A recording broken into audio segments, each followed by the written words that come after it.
Taller de Catecismo. Continuamos el estudio del credo, esta vez específicamente en el artículo 4.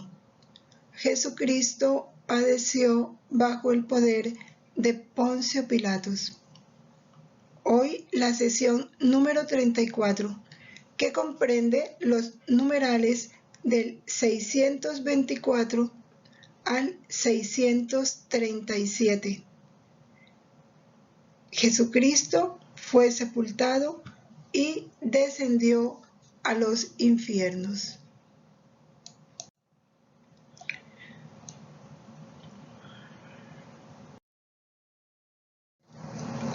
Fundidos en la voluntad de Dios, nos preparamos a la meditación de estos numerales con nuestra oración. En el nombre del Padre, y del Hijo, y del Espíritu Santo. Amén. Santísima Trinidad, Padre, Hijo y Espíritu Santo, postrado en el abismo de mi nada, y unida al acto único y eterno de vuestra divina voluntad, os adoro profundamente. Os doy gracias eternamente. Os amo infinitamente por todos y en el corazón de todos, con el corazón mismo de Jesús y de María. Amén. Dios te salve María, llena eres de gracia. El Señor es contigo. Bendita tú eres entre todas las mujeres, y bendito es el fruto de tu vientre, Jesús. Santa María, Madre de Dios, ruega por nosotros pecadores, ahora y en la hora de nuestra muerte. Amén. Gloria al Padre, al Hijo y al Espíritu Santo, como era en el principio, ahora y siempre, por los siglos de los siglos. Amén. En el nombre del Padre, y del Hijo, y del Espíritu Santo. Amén.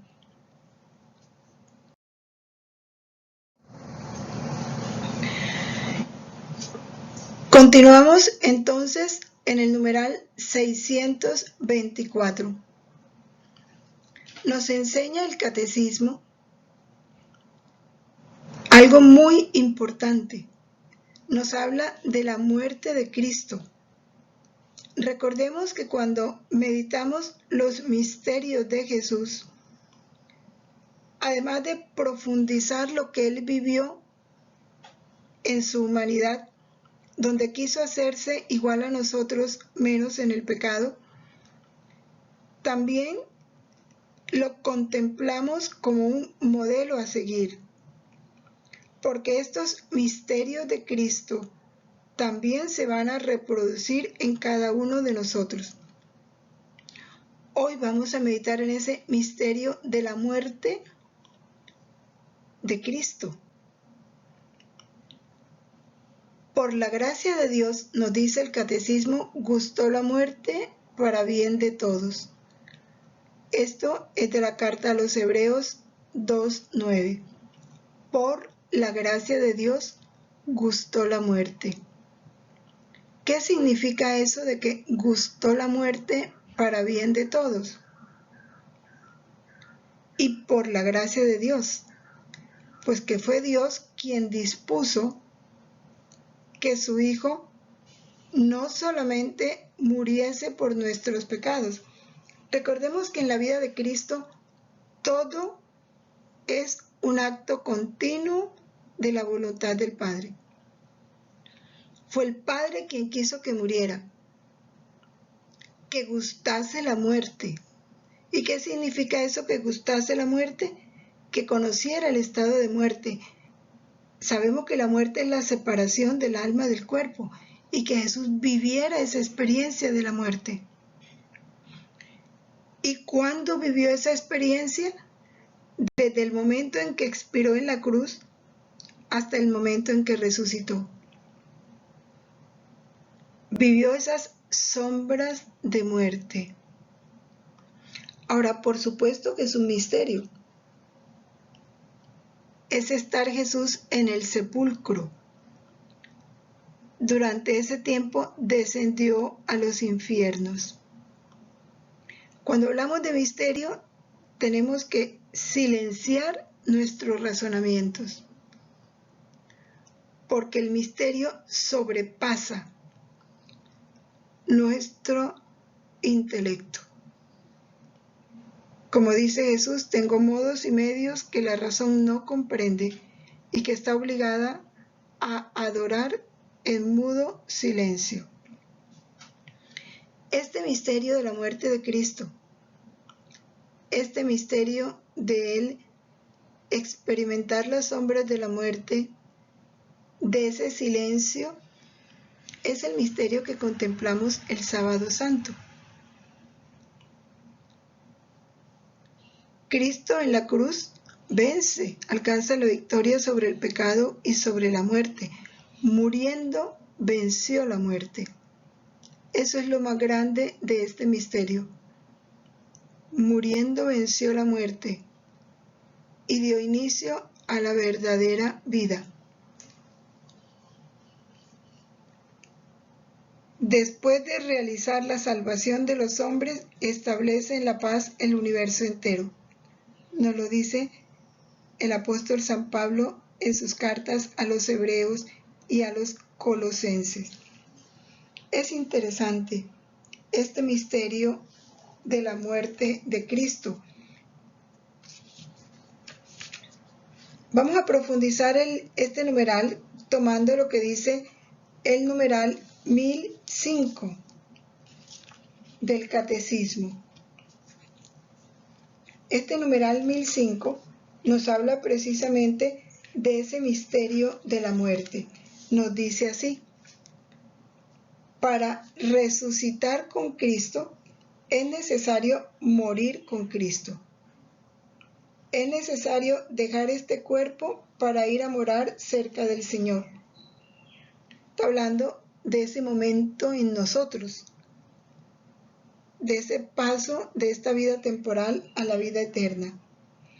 En esta partida de la que nos habla Filipenses 1:23, que es la muerte, el alma se separa del cuerpo. Se reunirá con su cuerpo el día de la resurrección de los muertos. Pero lo más importante es lo que nos dice este numeral al comienzo. Para resucitar con Cristo es necesario morir con Cristo. Y ese morir con Cristo significa que ese instante de la separación del cuerpo con el alma, de ese momento de nuestra agonía, los últimos instantes de nuestra vida temporal, debemos vivirlos con Cristo. Con Cristo y en Cristo. Porque Cristo ya vivió nuestra muerte.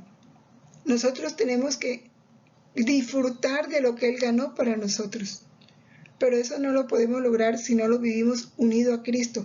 De ahí lo importante que es acompañar a los moribundos, poniendo en esos momentos un sentido sobrenatural, animándolos a unirse con Cristo, a fundir su voluntad con la de Cristo para que triunfe la voluntad de Dios en esos momentos, a rodearlos de un ambiente sobrenatural de oración. La aplicación del sacramento de la unción de los enfermos, que es tan fundamental, porque nos llena de gracia, de fuerza, de valor. Morir con Cristo. Eso es lo que nosotros tenemos que hacer si queremos realmente resucitar con Cristo. Continuemos.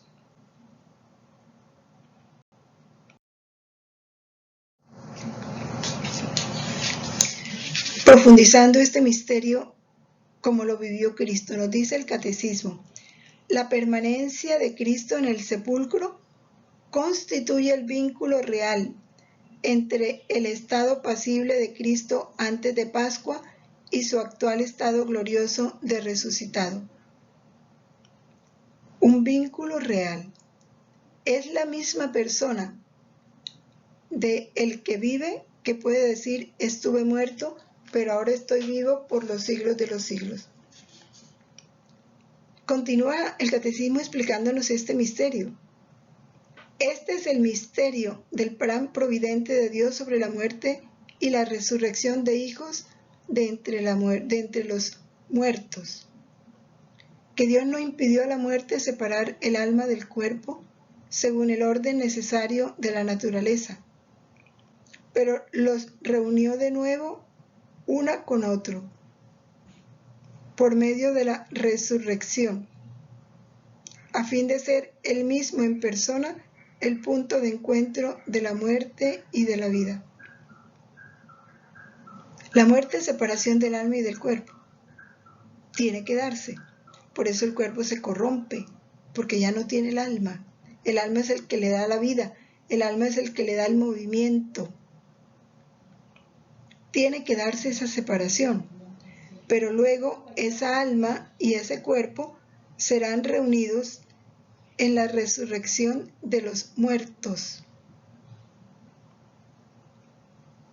en donde Cristo en persona será ese punto de encuentro de la muerte y de la vida. Ahora, Dios en Cristo no produce la descomposición de la naturaleza, que sí se produce en cada uno de nosotros.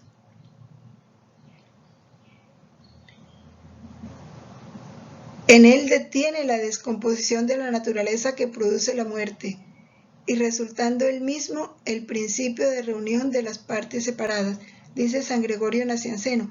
Pero fijémonos una cosa, cómo Dios, esta gracia que le concede a su Hijo de gustar la muerte sin que se corrompa su cuerpo, la manifiesta Dios de una manera extraordinaria en algunos cuerpos. Continuamos.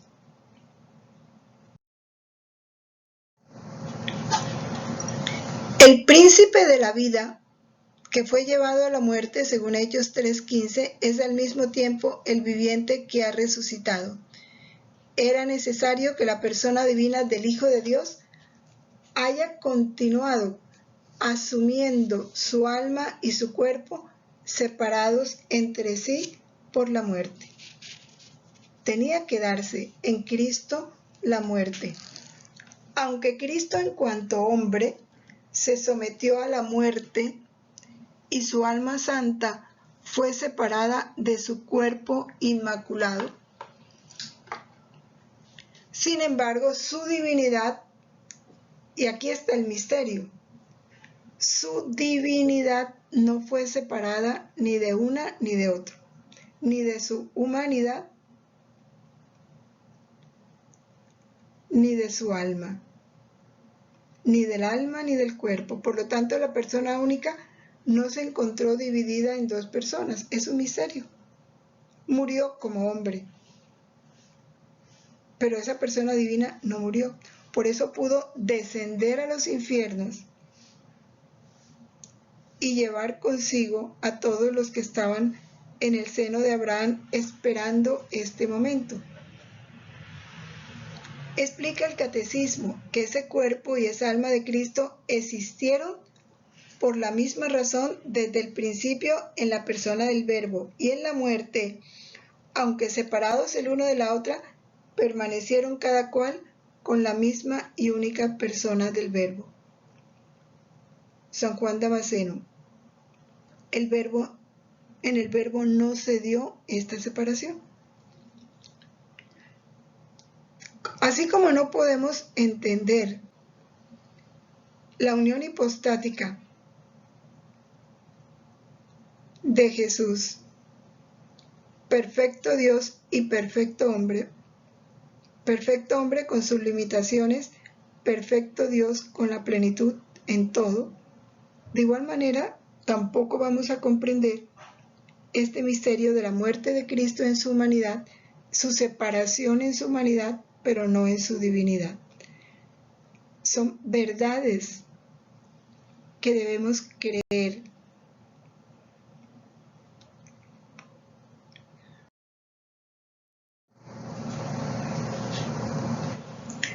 continúa el catecismo ampliándonos, pues, para que comprendamos, como son verdades de fe, que tenemos que ir aceptando y conociendo, ¿verdad? Conociendo, porque es importante conocer las verdades de nuestra fe para no incurrir en el error. La muerte de Cristo fue una verdadera muerte, en cuanto que puso fin a su existencia humana terrena. Ahí terminó la vida terrena de Jesús, en su humanidad. Pero a causa de la unión que la persona del Hijo, segunda persona de la Santísima Trinidad, conservó con su cuerpo, este no fue un despojo mortal como los demás, porque no era posible que la muerte lo dominase, y por eso la virtud divina preservó de la corrupción al cuerpo de Cristo. Esto no lo explica Santo Tomás de Aquino. De Cristo se puede decir a la vez, fue arrancado de la tierra de los vivos. Lo dice Isaías 53:8. Y Hechos 2:26-27 dice, mi carne reposará en la esperanza de que no abandonarás mi alma en la mansión de los muertos, ni permitirás que tu santo experimente la corrupción. Es del Salmo 16:9-10, que reproduce el libro de los Hechos de los Apóstoles. Y esa resurrección ocurre al tercer día, que ya esto fue prefigurado en Jonás, que duró 3 días en el vientre de la ballena, y a los 3 días la ballena lo arrojó a la playa. Era el signo de ello también porque se suponía que la corrupción se manifestaba a partir del 4.º día. Jesús hace alusión a este signo de Jonás en el Evangelio de San Mateo cuando dice, yo no les daré otro signo sino el de Jonás.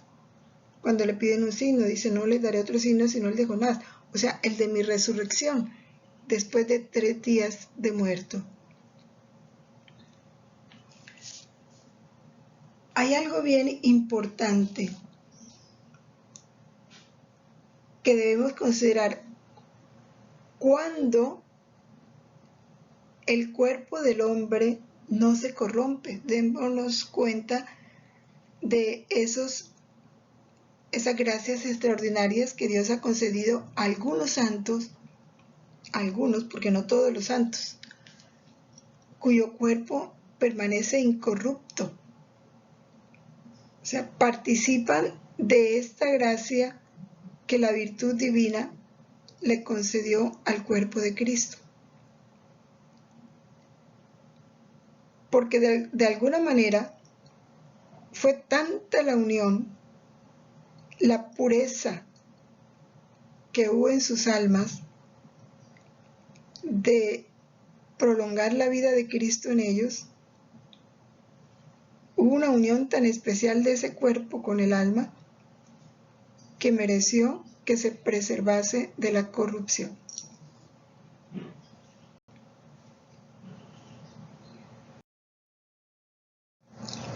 Hay unos capítulos del libro del cielo, escrito por la sierva de Dios Luisa Picarreta, que nos ayudan a clarificar más este misterio. No hay santidad si el alma no muere en Jesús. El morir con Cristo es fundamento para toda santidad. Luisa estaba meditando en ese momento en que la Virgen, cuando descendió su cuerpo de la cruz, ella lo tenía en sus brazos. Ella se imaginaba qué hacía la Virgen, cómo se ocupaba de Jesús. Y estaba en esta meditación cuando Jesús le dice, hija mía, el amor obraba potentemente en mi madre. El amor la consumía toda en mí, en mis llagas, en mi sangre, en mi misma muerte, y la hacía morir en mi amor. Y mi amor, consumiendo el amor y a toda mi madre, la hacía resurgir de amor nuevo, o sea, toda de mi amor. La revestía del amor de Dios, la llenaba de amor, mientras ella amaba a su hijo, en sus llagas, en su sangre, en esos huesos que estaban al descubierto. Lo amaba por todos nosotros. Y mientras hacía eso, Dios la llenaba de nuevo amor y de un amor divino, del mismo amor de Jesús. Así que su amor la hacía morir, pues el del dolor de ver a su hijo muerto. Mi amor la hacía resurgir a una vida nueva toda en mí. Vida nueva toda en mí. Dios no se deja vencer en generosidad. La Virgen María sentía que su vida se iba con la de su hijo. El dolor de recorrer ese cuerpo llagado, ensangrentado, malherido, le hacía experimentar la muerte. Ella estaba muriendo con su hijo. Pero Dios la llenaba de nuevo amor, de nueva vida, de una mayor santidad y toda divina. No hay santidad si el alma no muere en mí. ¿Cuándo morimos en Cristo?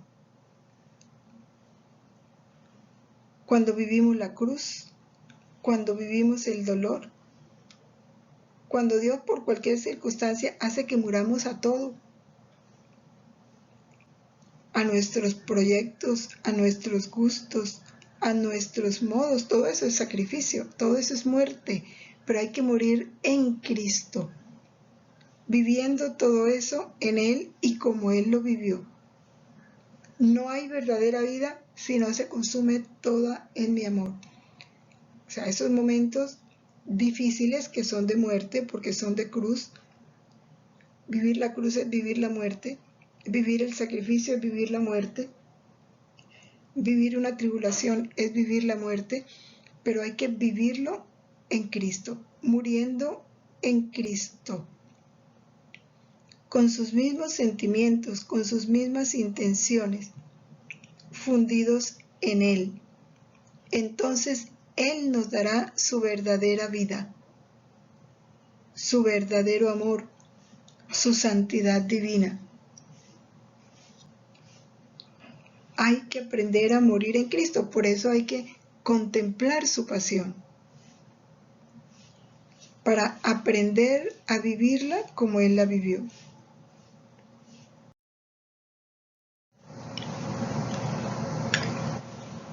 En el capítulo de julio 2 de 1911, dice, donde hay amor hay vida, sin el amor todo está muerto. El amor. Y el amor es paz, el amor es alegría, es gozo. Así haya lágrimas, pero es gozo íntimo.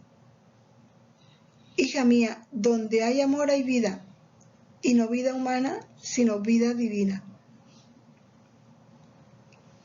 Pero este amor se da cuando, olvidando de nosotros, pensamos en Jesús. Pensamos en esa vida de Jesús que se está dando a los otros cuando yo estoy sufriendo, cuando la cruz llega a mi vida. Es el olvido de sí para darnos todo a Él. Así que todas las obras, dice Jesús, aún buenas, pero no hechas por amor, son como un fuego pintado que no da calor.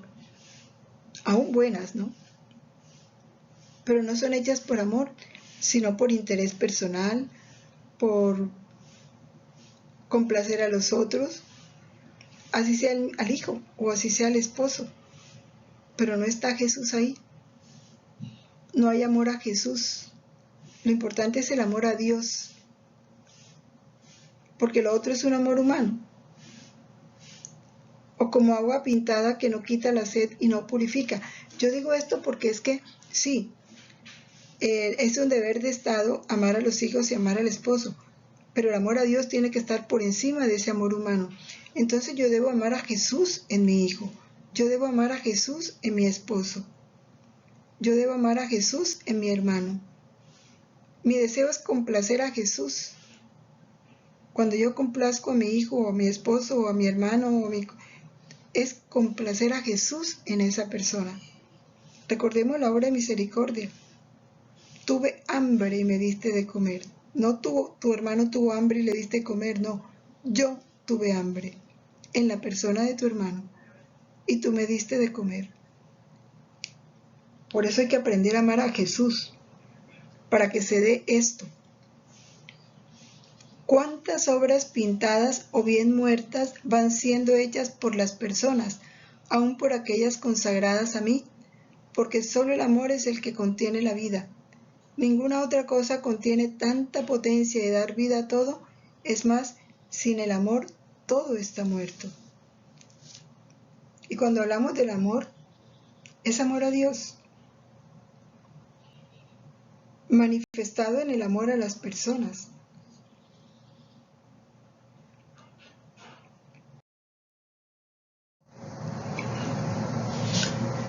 En el numeral 628 se nos vuelve a hablar de esa muerte en Cristo, porque somos sepultados juntamente con Él para muerte por el bautismo. En el bautismo somos sepultados con Cristo, a fin de que como Cristo resucitó de los muertos por la gloria del Padre, así también nosotros andemos en vida nueva. Romanos 6:4. Es importante meditar lo que es en realidad el bautismo. Dice el catecismo, el bautismo cuyo signo original y pleno es la inmersión. ¿Qué es la inmersión? Habla el catecismo de un signo original, o sea, la realidad del bautismo es que seamos metidos en el agua, sumergidos en el agua. Ese es el signo original del bautismo. ¿Y por qué es un signo original? Porque esa inmersión en el agua significa la bajada del cristiano al sepulcro, muriendo al pecado con Cristo. Y cuando salimos del agua, estamos significando la resurrección en Cristo para una nueva vida. Lo que pasa es que con el correr de los tiempos, que se aumentó el número de los cristianos y la iglesia tuvo que organizarse, se organizaron los bautisterios. En algunos se conservó una pequeña piscina, donde el bautizado era sumergido en esa agua.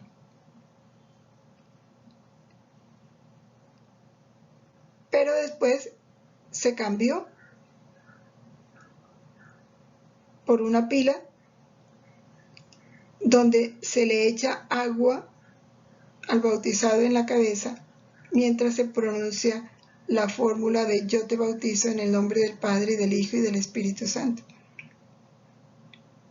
Algunos, sobre todo los ortodoxos, los cristianos ortodoxos, han conservado este signo original y es hermoso el bautismo de ellos. El niño va con una ropa común y corriente a su bautismo. Dentro de la ceremonia le quitan su ropita al bebé, regularmente son bautizados bebés, y así desnudo lo sumergen en esa piscina 3 veces mientras el sacerdote pronuncia la fórmula. Lo agarra por los piececitos y lo sumerge rápidamente, obviamente para que el niño no ahogue, ¿no? Y cuando ya está bautizado, que ha resucitado con Cristo a una vida nueva, es cuando le ponen el vestido blanco. Los papás y padrinos llevan todo lístico y lo visten con ese significando una vida nueva. Fuimos pues con él sepultados por el bautismo en la muerte, a fin de que al igual que Cristo fue resucitado de entre los muertos por medio de la gloria del Padre, así también nosotros vivamos una vida nueva. Por eso es tan especial ese bautismo. Y ojalá entendamos esto. para que estas realidades se vivan, no pasen de ser una mera ceremonia que a veces ni entendemos, porque no hemos meditado el catecismo, no entendemos qué pasa en el bautismo y no vivimos interiormente esta realidad, porque no es que solo se significa, es que se produce. Ojalá viéramos lo que se produce en el bautismo, cómo Cristo nos arranca de las garras del enemigo en el exorcismo y nos entra en él para que vivamos su misma vida.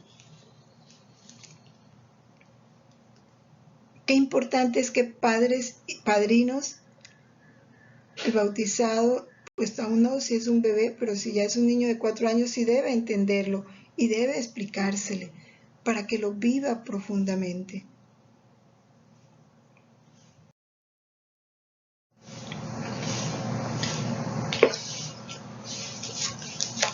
El capítulo de noviembre 29 de 1904, que es del volumen 6, nos dice, Luisa estaba tomando, es importante ver lo que Luisa estaba haciendo, porque estos son los modos divinos. Ella tomaba todas las acciones de la humanidad de Jesús, todas, comer, dormir, caminar, hablar, cansarse, sudar, sentirse, todas las acciones de la humanidad de Jesús, para reparar con ellas todas las acciones humanas que fueron hechas no para la gloria de Dios o que fueron indiferentes sin un fin sobrenatural, o reparar las que fueron con las que se ofendió a Dios porque fueron pecado.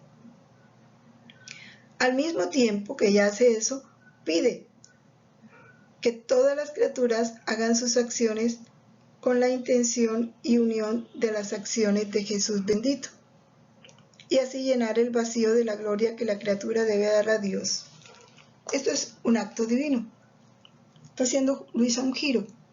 Toma todas las acciones de Jesús, las ofrece al Padre para reparar con ellas las acciones humanas de todas las criaturas, que no han sido hechas para la gloria de Dios ni con un fin sobrenatural, o que fueron hechas de manera indiferente, o por el contrario con las que se ha ofendido a Dios.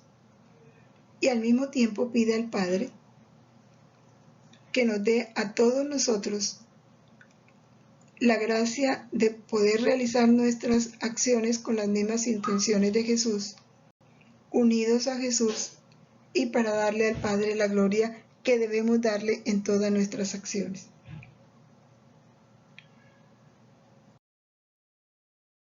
Cuando ella hacía esto, Jesús le dice, hija mía, mi divinidad en mi humanidad descendió en el abismo más profundo de todas las humillaciones humanas, tanto que no hubo ningún acto humano, por cuán bajo y pequeño, que yo no divinizara y santificara. Esto es bien importante. No hubo un acto humano, por bajo y pequeño, el cual serían los actos más bajos. Cuando el hombre tiene que expulsar, o la orina, o los excrementos, actos bajos. El escupir, o actos pequeños, como el pestañear, el mover un dedo, cualquier acto que Jesús no divinizara y santificara. Cortarte las uñas, cepillarte los dientes, son actos bajos, actos pequeños. Y Jesús descendió hacia todos esos actos para divinizarlos. Y esto, dice él, para restituir al hombre redoblada soberanía. Qué hermoso. Para darnos redoblada soberanía, la que perdimos por el pecado original. La soberanía que nos daba el ser constituidos reyes del universo. Esa soberanía perdida en la creación, que Jesús adquirió para nosotros en la redención, y en cada acto que Él hizo en modo divino, lo hizo para redoblarnos esa soberanía. Pero ¿qué pasa? Que no hemos comprendido el valor redentor de los actos de Cristo. No lo hemos aprovechado. No hemos comido el fruto completo de esta redención. Por eso, dice Jesús, el hombre ingrato y enemigo de sí mismo. ¿Por qué enemigo de sí mismo? Ingrato porque no hemos valorado lo que Jesús hizo por nosotros, y porque no lo hemos valorado, no lo hemos aprovechado.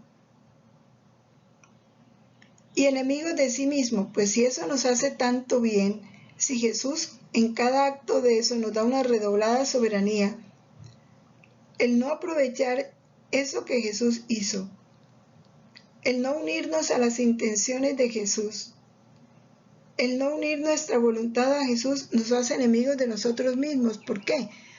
Porque uniéndonos a Jesús tomamos el bien, separados de Jesús tomamos el mal. Y en vez de tomar el bien para nosotros, tomamos el mal. Por eso nos hacemos enemigos de nosotros mismos.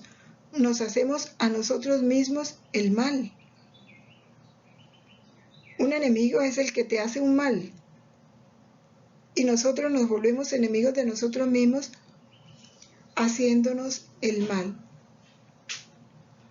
¿Por qué? Porque amamos ser esclavo en vez de soberano. Y esto que dice Jesús es fundamental. Pongámosle mucha atención. Mientras que podía con un medio tan fácil. ¿Cuál es el medio tan fácil? Con la intención de unir sus acciones a las mías. Ese es el medio fácil que tenemos que utilizar para aprovechar el fruto de la redención en nuestras acciones. ¿El fruto cuál es? Que Jesús ya las divinizó, las santificó. El cepillarte los dientes, el bañarte, el cambiarte de ropa, el dormir, el caminar. Todas las acciones humanas Jesús las divinizó, las santificó. Ganó para nosotros redoblada soberanía. De manera que cuando nosotros, uniéndonos a Él, en cada acto que realicemos, vamos a recibir ese fruto. Pero ¿cuál es el problema? Que no las hacemos unidas a las acciones de Cristo, no las hacemos unidas a Cristo. ¿Para qué? Para ganar ese mérito divino que Él compró para nosotros. ¿Y cómo las hacemos? Con nuestra voluntad humana, sin pensar en Jesús, sin unirnos a ese Redentor que ganó para nosotros tantas cosas grandes en nuestros actos. Y entonces, ¿qué sucede? Que esas acciones separadas de Cristo pierden el valor divino, pierden la divisa del Rey, pierden la soberanía que Jesús ganó para nosotros y se vuelven un desperdicio. Mira, es como si tú compras un alimento, pero ese alimento, para que tenga todos los nutrientes y tenga el delicioso sabor que se le ha puesto, tú tienes que ponerlo al fuego, darle un grado de cocción. De lo contrario, ese alimento no te sirve para nada. Por el contrario, te va a hacer daño. Y tú lo compras y no haces lo que te toca hacer. ¿Qué te pasa? Eres un tonto, estás desperdiciando una riqueza que se te da. Eso nos pasa a nosotros cuando realizamos nuestras acciones separadas de Jesús. Perdemos el mérito, la divisa del Rey.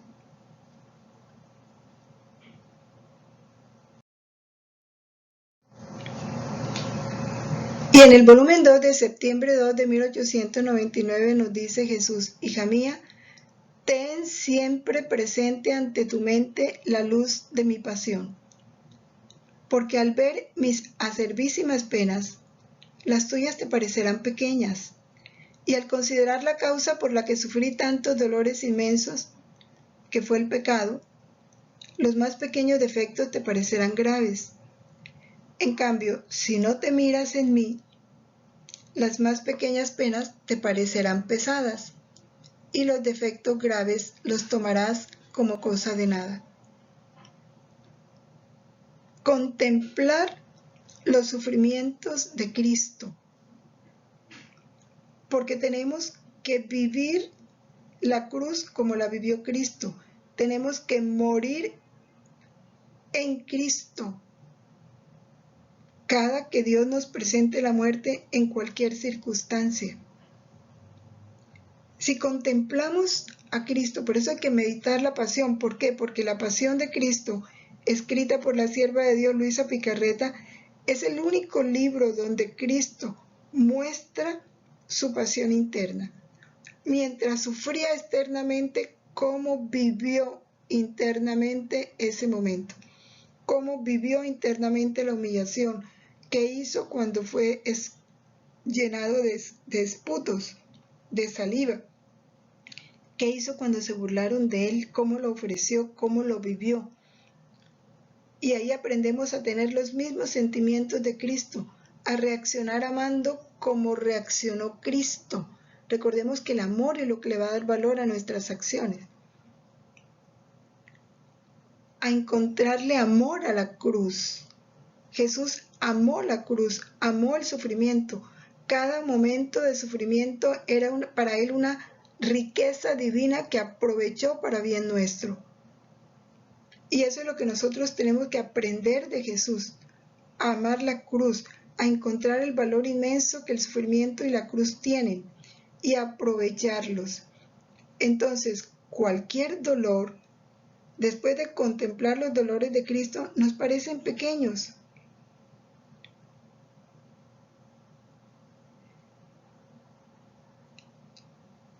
Y cualquier ofensa que nosotros hagamos a Dios nos parecerá grande, porque vamos a entender el horror del pecado. Pero si no miramos a Cristo, si no aprendemos de Cristo, cualquier pena que se nos llegue nos va a parecer grande. No, ¿por qué Dios me permitió esto? Yo no lo merezco, ¿yo qué he hecho? ¿No? Y los defectos o las ofensas graves nos van a parecer como nada porque no hemos comprendido el valor del pecado. Entonces, una invitación de Cristo a meditar las horas de la pasión.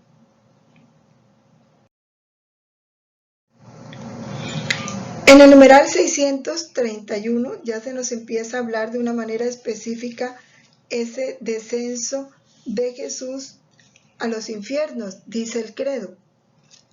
¿Qué son los infiernos? Jesús bajó a las regiones inferiores de la tierra. Eso es lo que el credo llama infierno. Este que bajó es el mismo que subió, dice la carta a los Efesios. En ese mismo artículo, el credo confiesa el descenso de Cristo a los infiernos y su resurrección a los muertos. Esas regiones inferiores es el lugar donde estaban detenidos los justos del Antiguo Testamento porque el cielo estaba cerrado. Así reza la vigilia pascual, el pregón pascual. Es Cristo, tu Hijo resucitado, que al salir del sepulcro brilla sereno para el linaje humano y vive y reina glorioso por los siglos de los siglos. Amén. Y el numeral 632 continúa explicándonos este misterio. Dice: las frecuentes afirmaciones del Nuevo Testamento, según las cuales Jesús resucitó de entre los muertos, presuponen que antes de la resurrección permaneció en la morada de los muertos. Ya sabemos que sí. Es el primer sentido que dio la predicación apostólica al descenso de Jesús a los infiernos. Jesús conoció la muerte como todos los hombres y se reunió con ellos en la morada de los muertos. Descendió allí donde estaba Adán, donde estaba Abraham, Moisés, San José. Ahí estaban. Allá descendió Jesús a reunirse con ellos. Pero ha descendido como Salvador, proclamando la buena nueva a los espíritus que estaban allí detenidos. Bajó para hacerles partícipe de este misterio redentor, para hacerles partícipe de la victoria, de su victoria sobre la muerte y sobre el pecado. En la primera carta del apóstol San Pedro, capítulo 3, versículos 18-19, vamos a leerla un momentico porque esto nos da también una idea muy grande. Primera carta de San Pedro,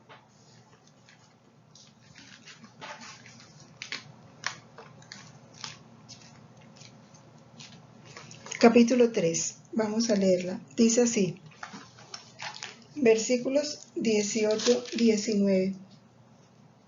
Porque también Cristo murió una vez por los pecados, el justo por los injustos, para llevarnos a Dios, murió en la carne, pero volvió a la vida por el Espíritu, y en él fue a pregonar a los espíritus que estaban en la prisión, desobedientes en otro tiempo, cuando en los días de Noé los esperaba la paciencia de Dios, mientras se fabricaba el arca, en la cual pocos, esto es, 8 personas, se salvaron por el agua.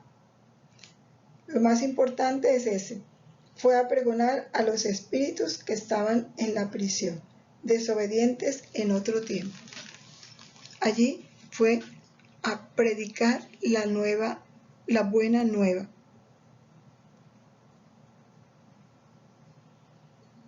Es hermoso, ¿verdad? Como el Padre hizo vivir a su Hijo todo hasta la muerte. En el numeral 633, la Escritura llama infiernos, Sheol o Hades, a la morada de los muertos donde bajó Cristo después de muerto, porque los que se encontraban allí estaban privados de la visión de Dios. Tal era en efecto, a la espera del Redentor, el estado de todos los muertos, malos o justos. Estaban allí. Lo que no quiere decir que su suerte sea idéntica como lo enseña Jesús en la parábola del pobre Lázaro, recibido en el seno de Abraham. Su suerte no era la misma. Son precisamente estas almas santas que esperaban a su libertador en el seno de Abraham, a las que Jesucristo liberó cuando descendió a los infiernos, a los justos. Jesús no bajó a los infiernos para liberar a los condenados, ni para destruir el infierno de la condenación, sino para liberar a los justos que le habían precedido.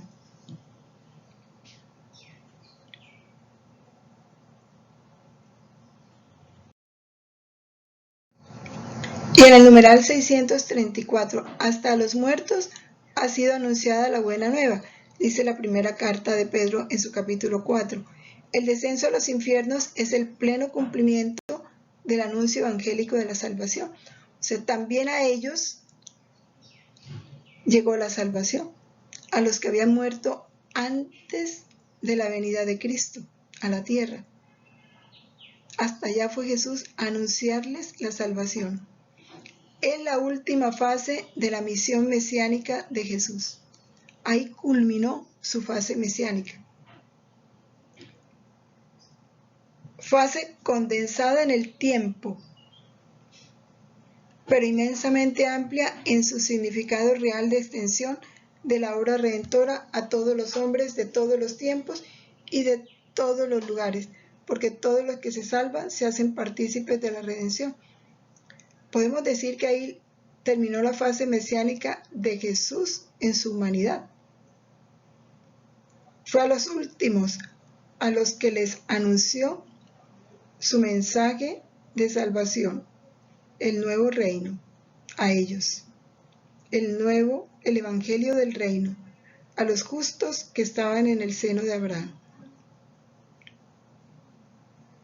Porque en adelante, ya sabemos que después de la resurrección los apóstoles y sus sucesores se han encargado de proclamar este evangelio de salvación. Pero en Cristo culminó allí.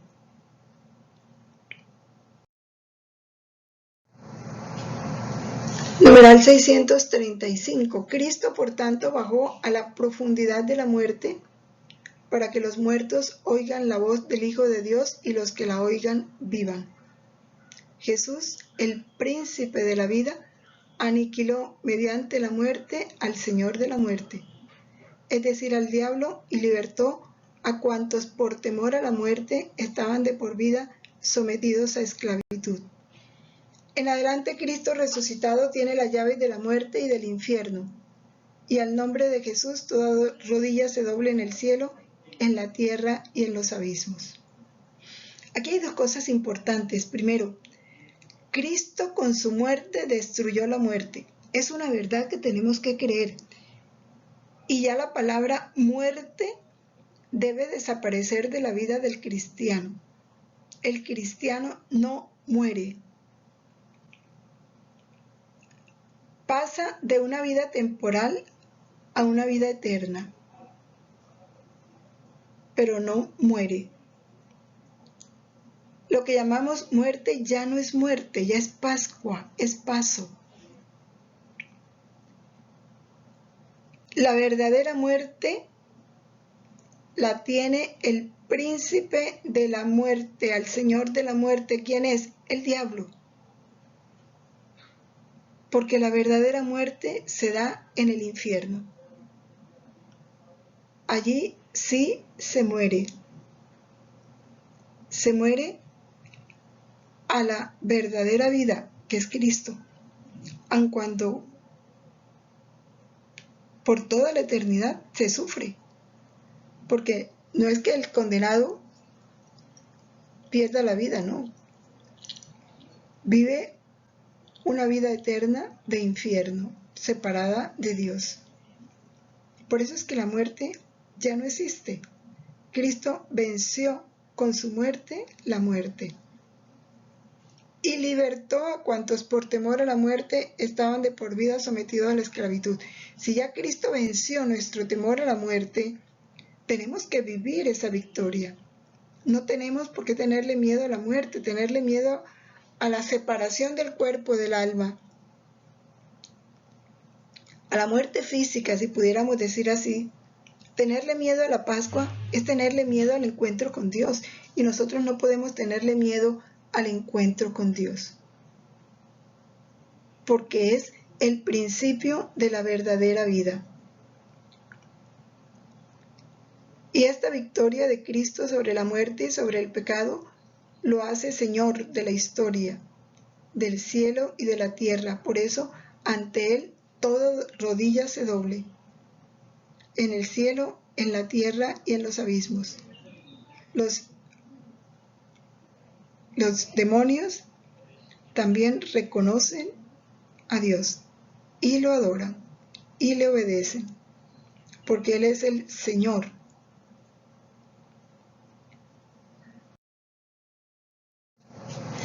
Jesucristo es el Señor.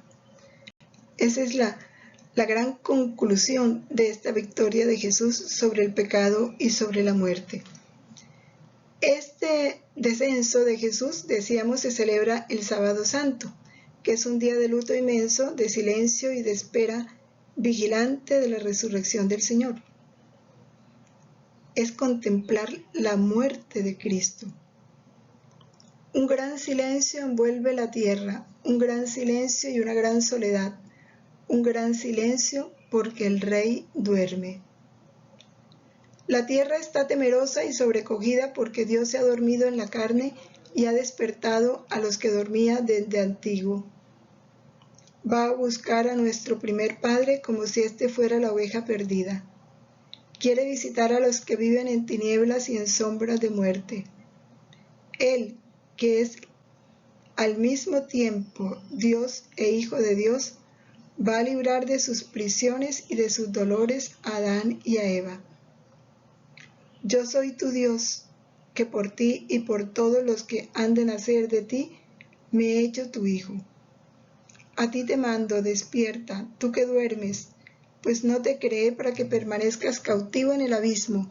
Levántate de entre los muertos, pues yo soy la vida de los muertos. Importante, yo soy la vida de los muertos, dice Jesús. Es parte de la ceremonia y de lo que contemplamos el Sábado Santo.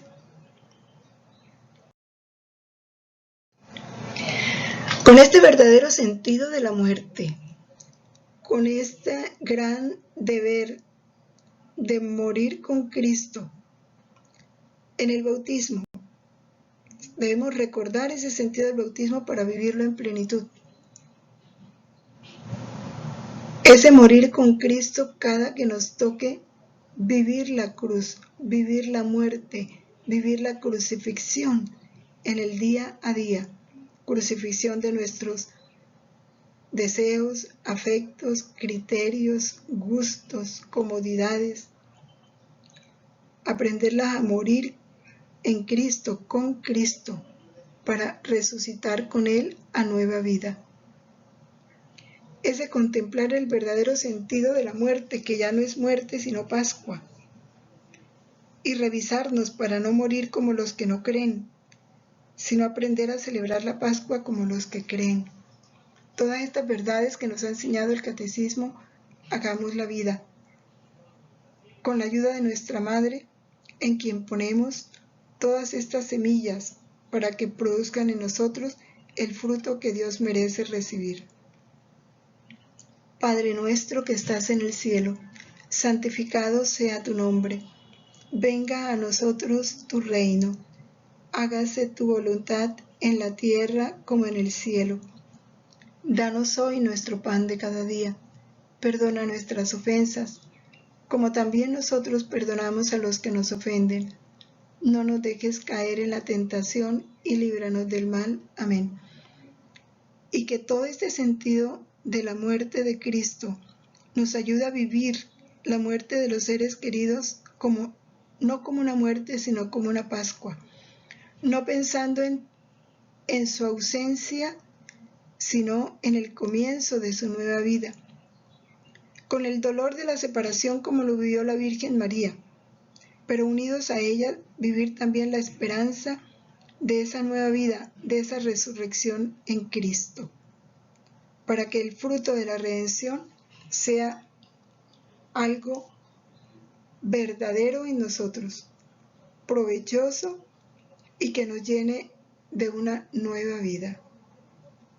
Permanezcamos con la Virgen María en la voluntad de Dios siempre.